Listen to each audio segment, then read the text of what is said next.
bautismuhan ninyo sila sa pangalan ng Ama at ng Anak at ng Espiritu Santo. Amen.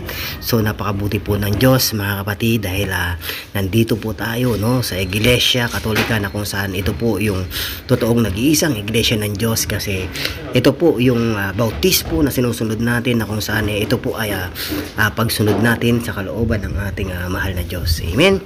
Ito po ay Mateo 28:19-20. Kaya't habang kayo'y humahayo, gawin ninyong alagad ko ang mga tao sa lahat ng bansa. Bautismuhan ninyo sila sa pangalan ng Ama at ng Anak at ng Espiritu Santo. Turuan ninyo silang sumunod sa lahat ng inuutos ko sa inyo. Tandaan ninyo, ako'y laging kasama ninyo hanggang sa katapusan ng panahon. Amen. Kaya mga kapatid kong Katoliko, napakasaya po natin kasi napakalinaw. Ako'y laging kasama ninyo hanggang sa katapusan ng panahon. Ibig sabihin, kasama natin ang Diyos, hanggang sa katapusan ng panahon. Amen?